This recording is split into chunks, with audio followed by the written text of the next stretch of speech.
یه نکته‌ای که هر وارد کننده‌ای باید بدونه اینه که فضای مجازی قدرتش هست.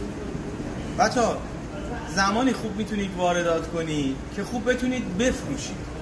تو باید بیای اجناس فروشگاه خودتو، چه فروشگاه فیزیکی حضوریه چه فروشگاه آنلاینه، خب باید بیای راجع به کالاهای خودت حرف بزنی، باید کالاها رو با هم دیگه مقایسه کنی، باید بلاگر کالاها و خدمات خودت باشی.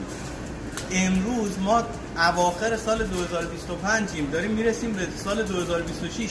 اگه فضای مجازی توی کسب و کارتون نباشه، تو توی مارکت خودت حرفی برای زدن نداری.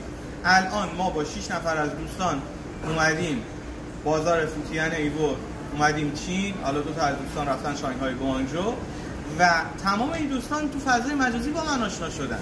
تمام مشتریایی که دارن به ما هر روز سفارش واردات میدن و واقعا هر روز ما سفارش‌های جدید داریم، کانال یوتیوبمون مشخصه هر روز داره تعداد اعضاش بیشتر میشه، همه دارن از طریق فضای مجازی با ما آشنا میشن.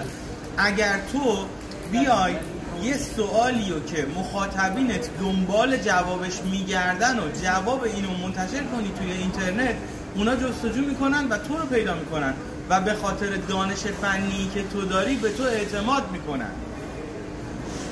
فضای مجازی فروش تو میسازه، فروش واردات تو میسازه. بچه‌ها واقعا اگه نتونید بفروشید، واردات هیچ توجیهی نداره. یه بار من این اتفاق برای خیلی افتاده دیدم، یه بار واردات میکنن نمیتونن بفروشن، پشیمون میشن. بنابراین فضای مجازی تو راه بنداز، تولید محتوا رو یاد بگیر. همین الان با دوستان هستیم، یه دفعه یکی از بچه‌ها داشت نماز میخوند، من به دوستم آقای شیخ علی شاهی گفتم میشه چند تا ویدیو از ما بگیرید. تمام طول روز من دارم روزی مثلا 50 تا استاتوس توی واتساپمون و اینستاگراممون و نمیدونم واتساپ کاریمون منتشر میکنیم. خب تمام طول روز دوربین دستمه، چون همین دوربین هست که سفارش‌ها رو میاره. هر چی میگن با سوراخ دعا رو پیدا کردیم، سوراخ دعا همین سوراخ دوربین. از توی این بچه‌ها، از توی این سوراخ دوربینه همه چی براتون در میاد.